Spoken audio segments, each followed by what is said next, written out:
we are a global community of customer education and enablement professionals. There's a motto that we have is that we are all teams of one that feel like we're doing jobs of team of 10 people. And we never know whether our job is customer education or enablement or training or support or knowledge. It's all a mess, right? And we're all here together to try and unsolve and unscramble this mess. People come from all different backgrounds. They come from high school teaching, from customer success, from product, from development, and they fall into customer education because they were sitting in their companies one day and were like, wait, why isn't anyone helping our users use our damn product and get the value that they were promised? And so they pulled out a cape one day and started creating training and documentation and videos and content to really help users get the most out of the product. So that's where most of us came from. Raise your hand if that was your background or you just sort of fell into customer education. Okay. So you can see most people, this wasn't in third grade, you're like, I'm going to grow up to be a customer educationist. That wasn't even a thing when I was in third grade. So most of us fell into this role. And the reason why we are in this community is because a lot of times we're just trying to connect with other people who are in the same situation, right? And so that's what these roundtables are about. We do them once a month. And really the goal is to get together about a particular theme that a lot of people are thinking about and dive in and just hear from each other. So that's what we're going to do today as well. So we have about 45 minutes for the main session, and then we have the last 15-20 minutes to just hear stories from you. If you're new here and you don't know these faces, get to know these faces really well. These are some of the rock stars of customer education, all at incredibly fast-growing companies, and have, in many cases, solved or taken on the challenge themselves and grown their customer education programs from a team of one to a team of many. So we have a lot of companies that we'll hear from today, including Guru, which is internal knowledge management, Box, which everyone knows as file and storage management, Heap, which is product analytics, TopHat, InVision, TraceGains. So a lot of different companies, and I'll introduce each of these people individually as well. And I thought if you haven't met me, I should introduce myself. My name is Sumeru Chatterjee, but most of my friends call me Sumo. I had a lot of weight in college. I've since lost that weight, but I got the nickname Sumo in college. I am the admin for the customereducation.org channel, created it 5 years ago with Adam and a couple, 4 or 5 people, and it's since grown over the last 5 years. And I just got a new job. So last year was a crazy year. A lot of different things happened, but this community helped me find my new position. So I'm very excited to be joining the Thinkific team as their customer education and their academy and their community lead. And and Thinkific is, if you haven't heard, it's a platform to help online course creators launch their first online course and website. So I'm super excited, and shout out to the whole community for helping me find my next play. So what I'd love to do is just get started with a quick meet and greet. There's about course completions, course completion rate, lesson completion. Like I said, level 2. This is going to be a little more specific to Guru here. So are they creating X number of cards? And I won't go into what cards are, but they're pretty important for Guru. If you're familiar with Guru, then you know what our cards are. The percentage of folks creating what number of cards. We're looking at the MAUs, and then we're looking at activation. And activation's a really big one for us because we and a lot of folks want to make sure that onboarding is frictionless. And so if folks can do a certain number of actions within 14 days, then we know that they're really likely to become a paid customer, because we have a free version of Guru that you could use, and we know that they're gonna pay if they will complete these 3 things: creating cards, installing the browser extension, using Slack, and then which are the sources, and then the last one is inviting teammates. So if they do those things within 14 days, we know that they're very likely to become a paid guru customer. And that whole activation system is something that comes from leadership, comes from the data science team, that filters out into our OKRs. So it's really important. And speaking of OKRs, that's kind of what we're looking at over here in level 1. Thinking about contraction, churn, you know, are we upselling? Are we expanding? Things like that. So because we're not going to try to boil the ocean, we're thinking about just like 1 right now. And so I went a little bit further into that level 2 lagging metric of activation, because that's the one that I'm really focused on, because it helps decrease that onboarding friction, and it can help increase retention. So I'm keeping all of those level 3 leading metrics over there on the right that, you know, I can get from a number from our LMS and whatnot. But I just wanted to point out here that you can have a lot of level 3 metrics, right? There's a lot here that track to the middle, which is the activation rate, which is the behavior we want the learner to exhibit. And then does that behavior hopefully translate to whatever company outcome we want, in this case, customer retention. So essentially, like, how do we start tracking that now that I kind of know what I want to track? And that'll look different for everyone, and I would go further into that, but I'm trying to just stay within my 6 minutes here.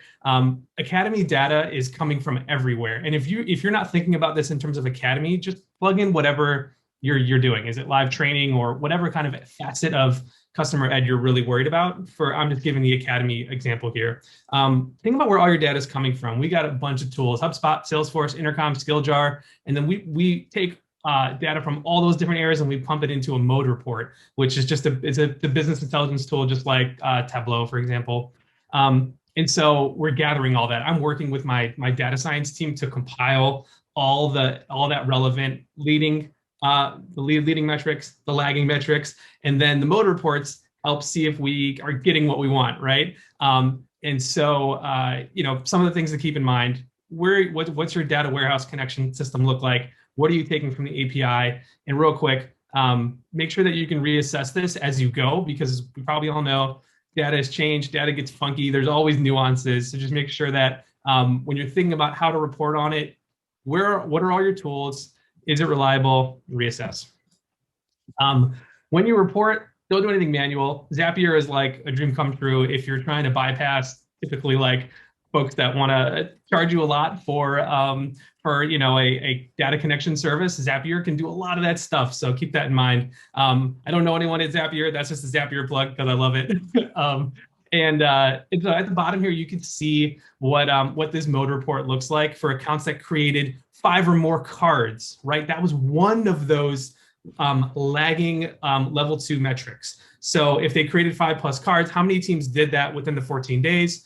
There's a pre, there's a post, and then there's a total, right? So that's what we're looking at right there in that report. How do I present it? And Sumero, if I'm running out of time, man, just like mute me, shut me up, okay?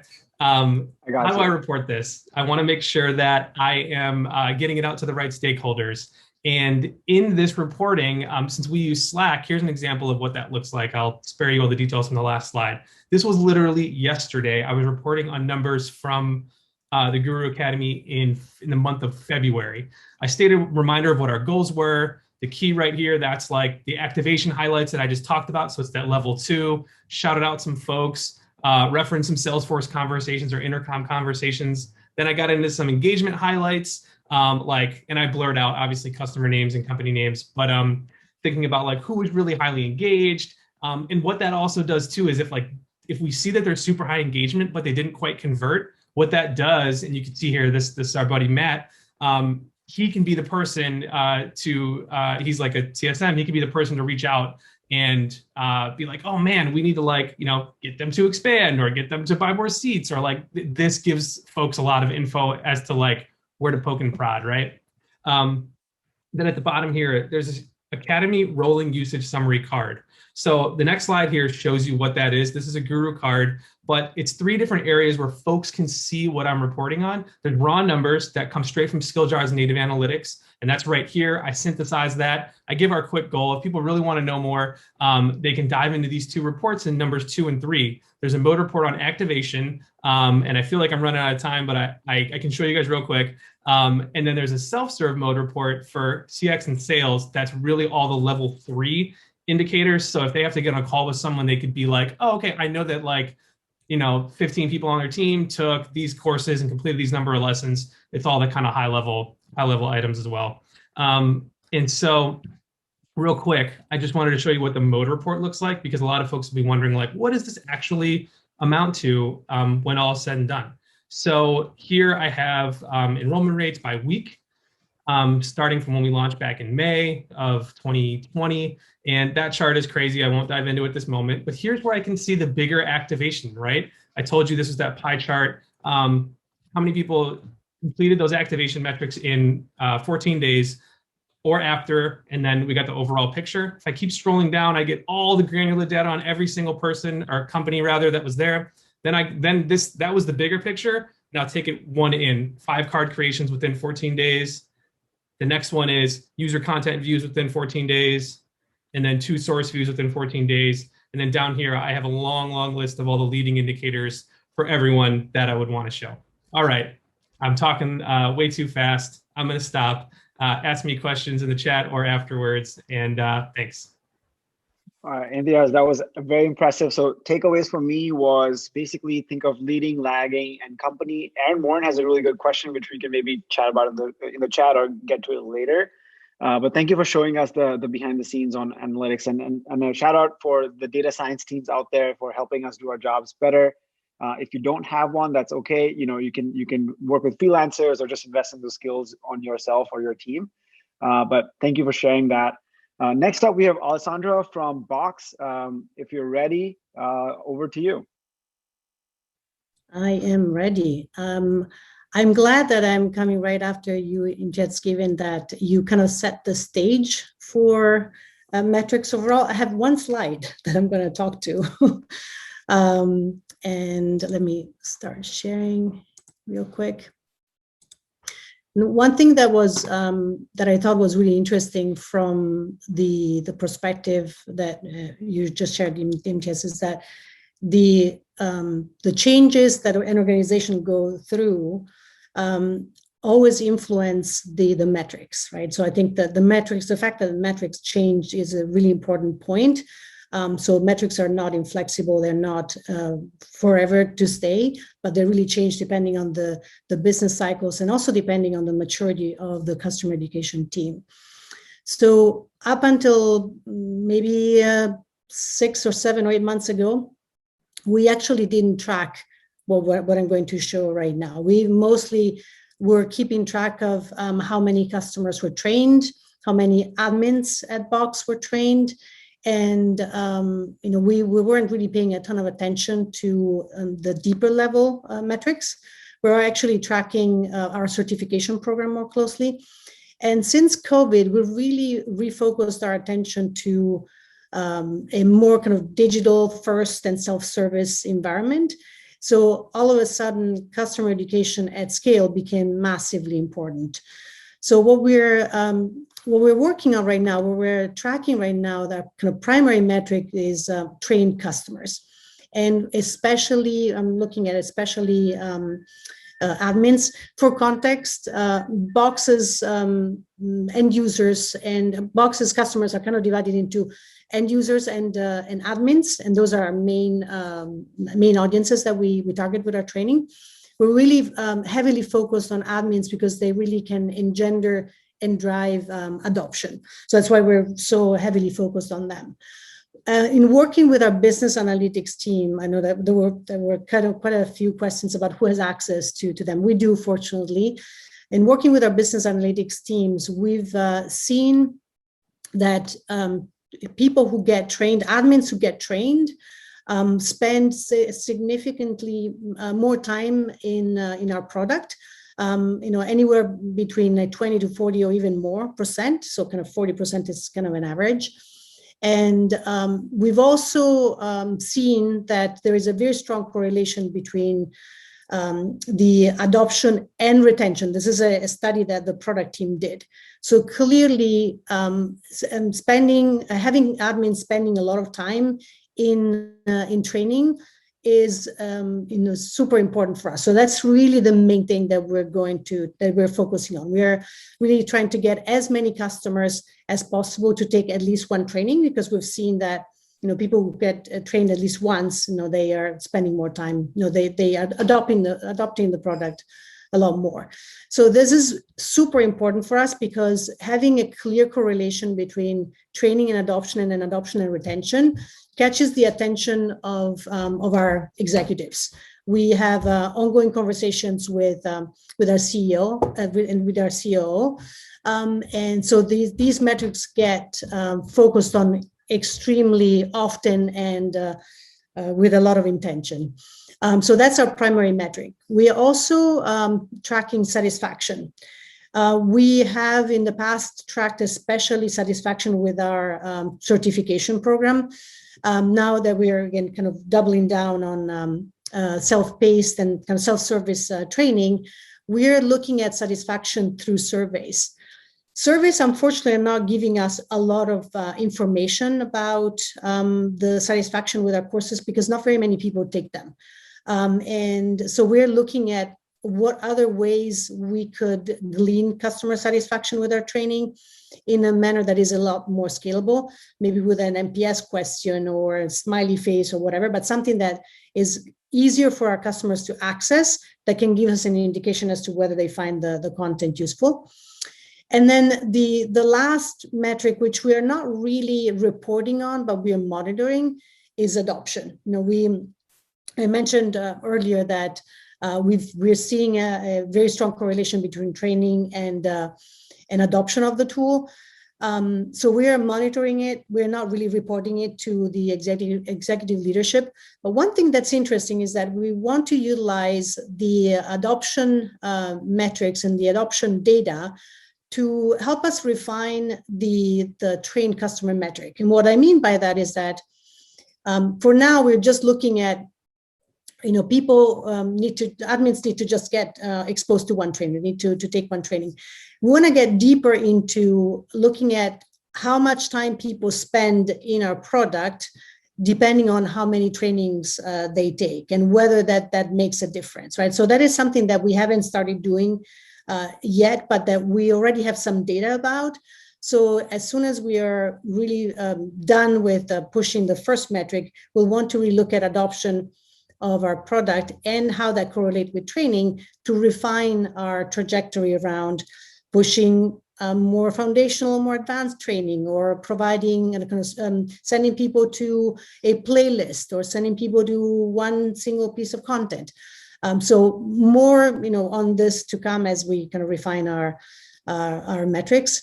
The one thing that I want to call out is that the attention that we have from our executives has really given us a lot of impetus to be more intentional about how we look at metrics, and also has given us kind of more access to teams like the business analytics teams, as well as to our customer marketing teams, so as to enable us to push more content out to customers.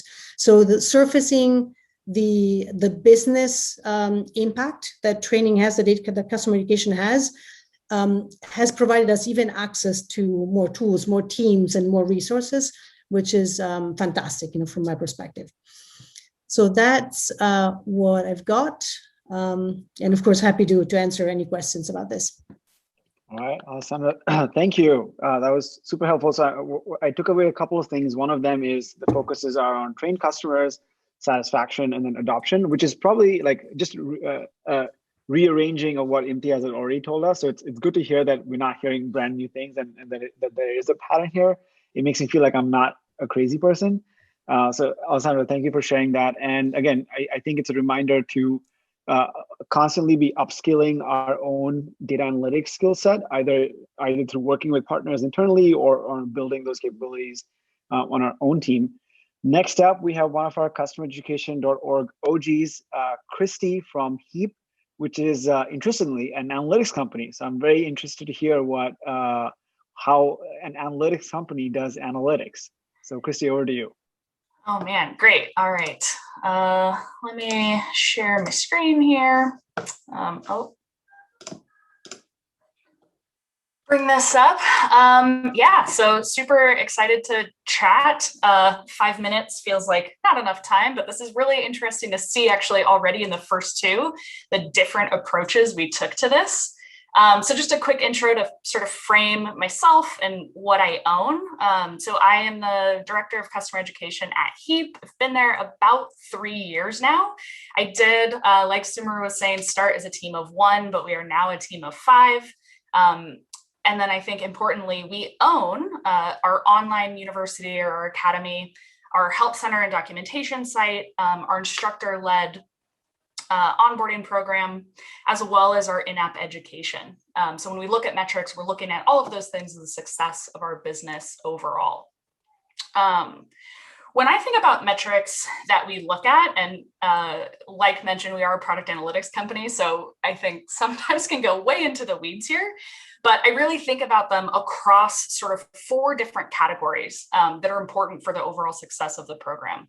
So we look at engagement, which the way that we define that is really just utilization of content. So how much traffic are we driving? These are sort of those, like, in a lot of ways, high level vanity metrics, but it is important to look at traffic over time. And I'll talk more about these each in a second.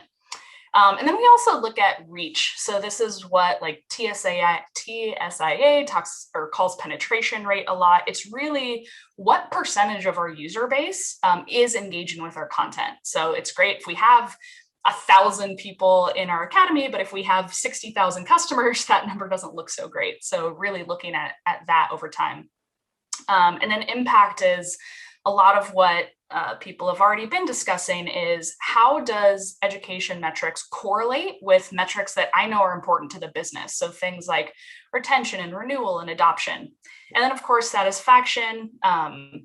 So those smile sheets, the NPS rate, we care more about driving behaviors with our education content, but it is certainly important to know what your users think about it as they're going through. So that's a little bit of a framework. And then what I put together for my slides is just quick examples of what this looks like for us. So we use Heap, trying to dog food our own product, but you could do this in any analytics tool that your company has, whether it's Mode or Amplitude or Mixpanel.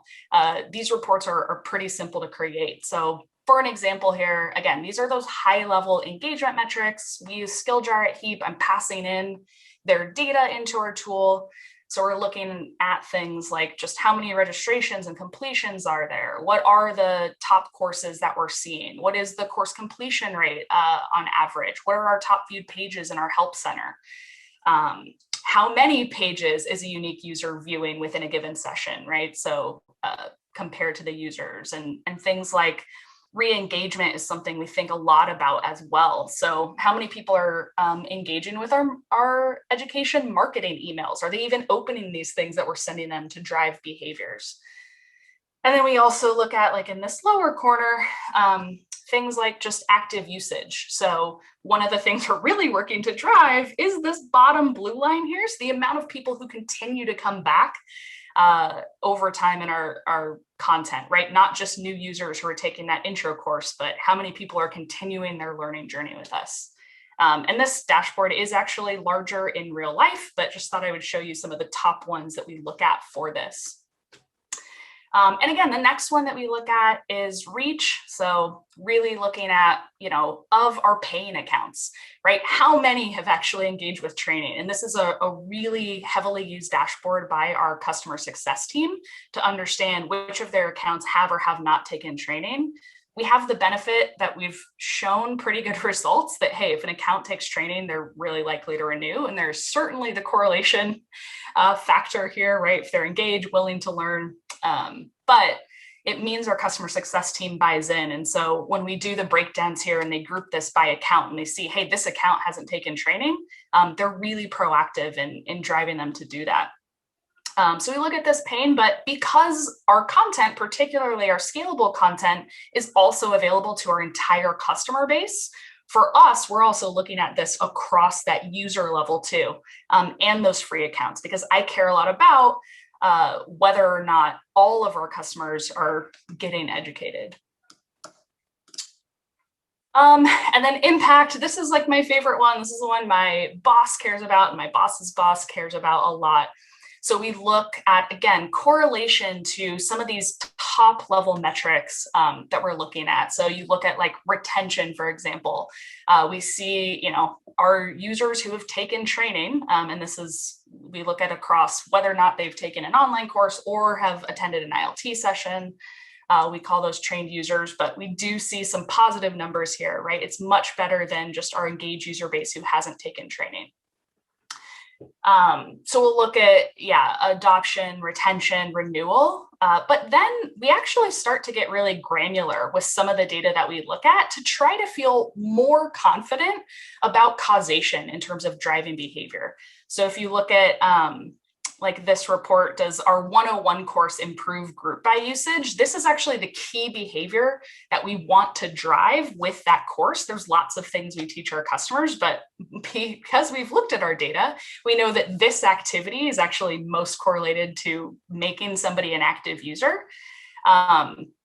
And so we'll look at, hey, does this course drive the behavior compared to our regular set of active users? And so we can be pretty confident that, hey, our training is actually driving greater usage of this tool than just people discovering it on our own who aren't being pushed into this. And same thing, does 102 improve actually utilizing retention analysis? Because, we've looked at the data that says success, and we've built our training around that. So for each of our courses, we sort of have this single metric that we want to drive. And we look at different behaviors. And over time, right, if we don't see when we launch a new course that, hey, this isn't actually driving this behavior, customers aren't doing this within a week of taking the course, it's a really good indicator that we need to go and revisit that content because it isn't driving the behaviors that we're targeting. And then satisfaction, again, I mentioned this one is not in our product. It's not super exciting, but we do look at, how people actually rate our courses. It's a 1 to 5 scale. We have pretty high standards. We want everything to be above 4, which is why you see even things like 3.9 is red here. But this is just our own color coding. And these are actually the questions we ask in all of our course surveys to kind of understand this. And then we do look at NPS. So there is a question about training in our broader NPS survey. I was very happy by this last quarter. This is our actual NPS score. So that was pretty exciting to see. But yeah, it is important to look at this data. And then the last thing I want to mention is this is a lot of data. As I said, my execs aren't going to go in and look at all of those dashboards, look at all of those metrics. So one of the things we do at Heap is each team sort of creates their operating metrics. What does it look like for customer education to be successful at Heap? And this is actually the stuff that goes on our broad looker dashboard that when we're doing our company all hands or our weekly meetings with our executives, this is what they look at on a weekly basis. So I've given them operating metrics across these 4 categories that I think is like the single one that they should look at. We have that in a dashboard. And then I also set goals on this for each quarter. So trying to improve what our previous numbers are. And this is, a lot of what's tied to my performance review as leading this team. But yeah, happy to answer any questions on any of this. I'll share my slides afterwards. That was a super quick glimpse into this, but hopefully it was helpful. Christy, that was super helpful. Thank you. And like, I'd love to see the analytics company really setting the bar for great analytics. If you have questions for Christy, please let us know in the chat or in the Slack group. In the intro, just a quick time check. We have about 18 minutes. So for the next 3 speakers, I'm going to keep it to 5 or 6 minutes each, just so we can make sure we can get through everyone.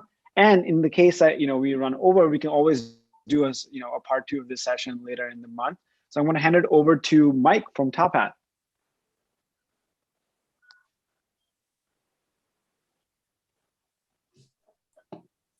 Thank you, Sumaru. And I have the I think it'll be easy for me to keep to time because I'll just be repeating a little bit worse some of what has already come through with the previous speakers, especially Christy and Alessandra. So first, I'll start with what is TopHat. So we're a higher ed active learning platform. So we do everything that a professor in higher ed would need to do to run a great class, create interactive textbooks, run a great synchronous in-person or online class, homework assignments after class, testing, whatever you need. We are the one-stop shop for great end-to-end learning experience in higher ed. And so the question then is, so how do we track that these great experiences are happening? So we start out with a bit of a puzzle, because it turns out the people who actually pay for our product are primarily not the people who we train. So so our customers, our paying customers, are the institutions themselves or students individually. And the end user, though, is always that course instructor or professor who needs to get the most out of the product to make sure their class is successful. And so that ends up driving a lot of a lot of the metrics that we want to track. And so the way that we have been tracking, or the metrics that we really focus on, are metrics that mimic or measure the real world behaviors of the customers. So if they think about how they teach and how they'll be implementing our products, so before class, during class, after class, we want to see them doing certain things that just good teachers do, right? Good educators do. And so our metrics then align with all those, and we have certain thresholds within each of them that we want to see them that we want to see them get to and achieve. So that way we know somebody is doing all that they would need to do before, during, and after class. And so what happens is then we fall into that formula that Alessandra so elegantly described, where we want to see that our training is impacting future use, and that future use is aligned with what we know are the industry best practices, we know well supported by evidence, and then that actually leads to better retention. In general, though, we have sort of two main buckets of things that we track: health metrics and maturity metrics. And so we have sort of a golden rule at TopHat. It's just like Fight Club. The first thing you measure is churn. Second thing you measure is also churn, right? You just keep measuring different churn in different ways. And so we basically, everything we do is designed to minimize churn and improve retention. We also look at a whole bunch of regular health metrics for just our customer education team. So I currently manage basically all the onboarding. So one-to-one training, group training, self-paced training, all rolls up to me right now. And so we look at things like the team's capacity, the customer satisfaction on sessions, whether or not training is associated with high renewal rates, low renewal rates, et cetera.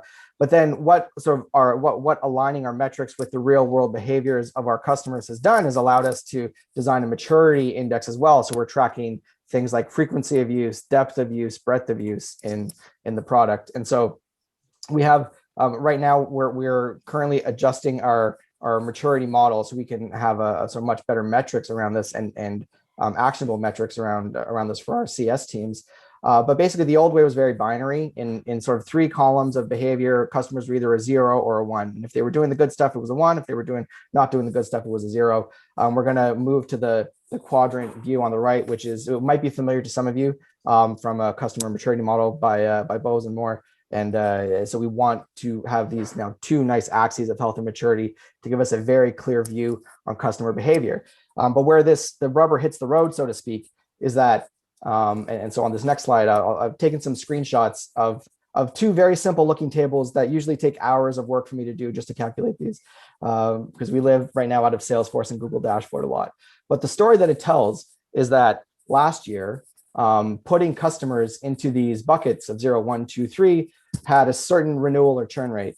But then after we did some specific intervention with the team to train people differently, we moved the retention rates up, right? So this was the kind of story that we wanted to tell with the metrics that we were tracking, right? Knowing that a customer was knowing that we had too many customers at level 0 or level 1 on our maturity index, we needed to train specifically to move people up the ladder. Even just 1 point had a massive impact on that particular cohort's renewal rate. So the screenshot here is actually an example of what the team would be using day to day. So the screenshot on the top is our maturity dashboard, and individual teams have a view of this. Our actual individual customer educators can see their own list of customers and how they're doing. And so we track this literally sort of all the time in real time as our users are teaching, and we want to see how well they're doing with the product. So that way they're both expanding their use or using one part of the product really, really well. And then we line up all this behavior with then renewal rates year over year, right? And so we want to see what that ultimate impact is on the business outcome. And so for us at TopHat, this is like really the main driver. Like all of our education programs, be it coming right from my team or in combination with, let's say, our marketing team, all of them are really revenue driven. And while we don't have we don't have a target specifically for education services to bring in revenue. What we do have is a clear mandate to impact the year over year and within year renewal rates of all of our new customers. So how to track it. Mike, quick time check here. 1 minute, okay? Yeah, 1 minute. Cool. 3 things. Your data teams are your best friend. Your operations teams are your best friend, your second best friend.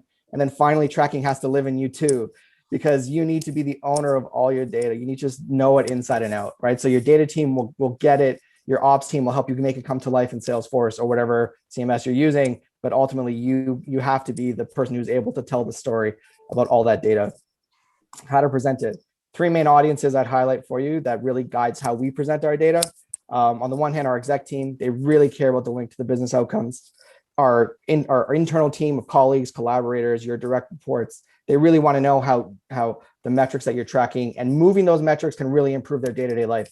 And then finally, the story you have to tell for your customers, where you need to turn all of these great numbers into a story that's going to turn into success for their day-to-day life too. So I'd say keep those three audiences in mind as you are presenting all your metrics. This is what it looks like when we present it to our exec team. It's basically this, and we do try to align it with the customer journey. And when all else fails, figure out which part of the customer journey your education program is impacting, and then you'll be able to drive it. You'll be able to see and drive the outcome there. Right now, we have some very nice metrics with on Pendo use and new Pendo use in our product, sort of driving traffic to our education, our customer education portal, based on nice collaborative work with our marketing team. So usually, though, my team focuses on the latter half of the customer journey, but the sky's the limit. So all else fails, focus on the customer journey and what you can measure where and impact where. But I'm assuming now I'm at negative time. So. No, Mike, that was super helpful. The biggest takeaway is that metrics live in you. That's my new life motto. That's my new wake up motivation dialogue. So Jenny, over to you. Jenny joining us from InVision.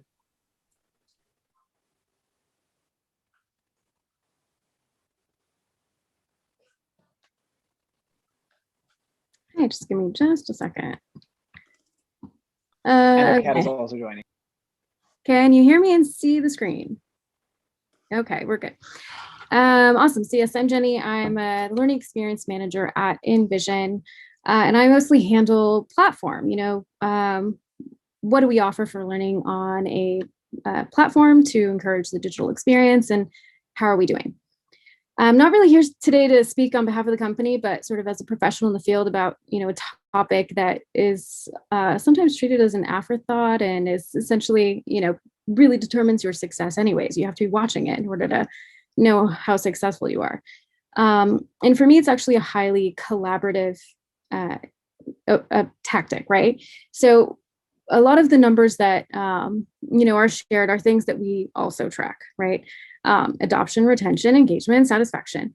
So I kind of want to just go through some of the questions that I'm asking as I'm going through this process anyways. So first thing to start with is, what metrics do I even want to track before even creating a learning event? And I start with what's happening now, of course. So where are the customers going for information? Talk to those people and then see what they're tracking. So what is support tracking? What's product tracking? What are the different teams that are engaging with customers? What are they tracking? So if it's like support docs and page views, for example, or thumbs up on the article, those give a little bit of insight on what actually needs some learning event around it. Also talk to product, of course. You go through that customer journey, which has been mentioned here already. We actually have 5 products with multiple workflows within each product. So there's a lot to track. And really, I'm looking at what tasks are expected versus what do we see them doing. And again, of course, that's where you're going to get churn. If we are looking at churn, for example, evaluating those drop-offs, I would say that training is, of course, or just adding another type of learning is not always going to be the best approach. So really the goal there is to aim to identify if a learning event is going to help rather than, say, a new product feature. And then once we know that, then we can kind of go forward on what might be best. Should we be doing Pendo? Should we be doing courses? Should we be doing something else, right? then I speak with, of course, the SMEs and support, what questions are being asked by customers, what metrics are they tracking in terms of it, and how are they tracking it also. And then once the content is built, for example, we're going to then start to evaluate. So then, of course, you get your completions and activations and all those different types of things. Now, one of the things that we have is actually learning, what I'd call learning programs anyways. I'm labeling at this point, onboarding is like a program. If we have a blended onboarding program, so where part of it is on demand, part of it is in person, what are those touch points? What are those feedbacks? How are the surveys for those going to be different and collecting different information? Are we going to be tracking the trainers' engagement as well? Are the trainers doing the same thing? If we don't have a trainer doing the exact same thing across the whole way, then it's really going to be hard to actually understand if any of the content is doing well, right? Then for something like the on-demand portion, for example, like sure, we track a completion rate, but that's not always the top priority. With different learning programs, there's going to be different amounts of content. So you might see higher completion rates where there's less content, for example.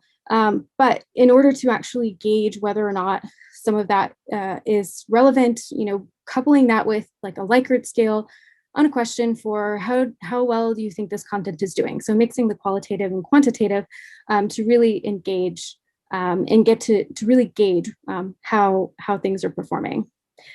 For content as well, as you get the customer journey points, you want to ensure that you're attaching quizzes and knowledge checks for that, for those main points, and then seeing how they scale on that, and then see if you need to adjust the content from that point on. Jenny, just a quick 1 minute check, right? Yep. Okay. And then, almost wrapping it up. And then really circling back to SMEs in the end, because a lot of what we're building for platform is going to support other areas of customer success. So how is customer education assisting them? And we want to know then what they're tracking in their programs. How are they tracking their on-demand? How are they tracking their in-person? And one thing that we can find out, especially if you're looking at reach, is how scalable those programs are. And maybe we can help to identify issues within in order for us to then, increase their reach. And then, that's basically where I start and kind of where I end up. And Thank you, Jenny. Yeah, some good reminders that like training might not be the answer, A, and B, like check what other people are checking. So thank you for sharing that. Over to David, our last speaker, and then let's take the conversation on Slack for those of you that have to drop off or have questions that were unanswered. David, over to you. All right, so I'm going to take my 6 minutes here of show and tell time to focus exclusively on the how to share your data, right? How to report out. And I think this is absolutely critical information for those folks who have those startup programs, right? Where you're that one unicorn person who's making content, editing content, designing courses, and oh yeah, you're on a monthly release cycle too. So what I have discovered in my own experience of building a program from scratch is the more interest I can get throughout the company, the more attention and the more resources I can get toward building my customer education program. Because with customer education, the thing we never talk about is that customer education is really a growth engine for creating a collaborative work environment, right? We work with every single team, R&D, revenue, marketing, CS, HR, all these different groups. Once all of their interests and their data kind of gets enmeshed with yours, that's when you can really start making the case for, hey, I need more people to help me deal with this stuff. So let's say I was going to present some data here. This is at a company presentation, and I want to just highlight, 6 milestones of our customer education team over the last year, right? We've got, Q2 of last year all the way up until, Q2 of this coming year. And what I would simply do is always start off with this kind of bigger picture, right? Because I always want to humanize my data. I don't want to just throw graphs and numbers at stuff because people will just check right out, right? I've also had the experience where if I'm going to present data, I can often be kind of sandwiched between people who are also presenting data. And if your data doesn't stand out enough, or at least your narrative doesn't stand out enough, you may not be able to get that quick traction that I'm talking about. So what I would do is I would lay out, right, here's the timeline of everything we've accomplished so far in the last year. And oh yeah, we're just going to focus on one of these things real quick. Okay, here's VILT Kickoff, for example, that just launched a month ago. And I'm going to explain that really we're just looking for two different buckets, right? We're looking for activity metrics, the yay, stuff is happening metrics, and then the impact metrics, right? What does that mean to the actual business, okay? The more you can oversimplify your data, the stickier it'll be down the road. So if I continue this idea of, let me follow the VILT, kickoff stuff, I would define how we go about catching our data, right? Our LMS, right? The Academy dumps it in there, the CRM, the event platform. We finally have product analytics that we can come in here. Support team data comes into this bucket. And from here, we can catch all those activity metrics and then distill it into impact metrics, but you need a filter. Right? And this is a big takeaway for an audience that doesn't deal a lot with data. And we use, as our team, we use a series of guided questions to filter all that activity stuff into the meaningful business stuff. As the manager, I am way more interested in the quality of questions that my team comes up with as opposed to the actual answers that we dig up to those questions, right? Because those questions are more like a litmus test, letting us know, like, are we headed in, the appropriate directions, all right? And so then, at this point, now that we've framed everything, the audience knows what these buckets are. They know what we're talking about VILT. Now I can drop in some data. I want to know who showed up. What's the reg conversion looking like? Satisfaction scores. Do they like it? Are we offering enough? Is there any data in the assessments that are baked in or the Q&A section? Right? And then for the impact metrics, here we go. We can model how we use these filters, right? Let's take a group of VILT folks and non-VILT folks and ask the questions. Did we reduce time to value? Is there a difference in support ticket volume with these two groups? What does contract renewal look like for these, two different groups? What about the customer health score? Are they a healthier customer by attending our sessions or going through the academy or completing the cert or whatever that may be, all right? So the big takeaway here is that when you're addressing anything, especially data, you have to humanize it, give it a narrative, give it some icons, give it some pictures, make it friendly and digestible. And the good things that are going to come from that are people are going to remember at the very least that your content was different. And secondly, it's going to make it more approachable, right? It creates this, wow, look at all of the things that are happening in the company. I want to contribute into these buckets. And then, customer education program all of a sudden gets a lot more eyes on it, a lot more traction. And the more teams you want, joining on, in my experience, has translated into more resources to build that out. So anyway, I hope that's helpful. Again, my whole point here was to show you that, don't be afraid to show your data in different ways, not just, graphs and text. Thanks. Is just on Zoom today, but let's take it offline on Slack. And we'll have, we have a channel specifically called #metrics to talk about this. And I'll see you all over there. So thanks again for taking the time out, and I'll see you all next month.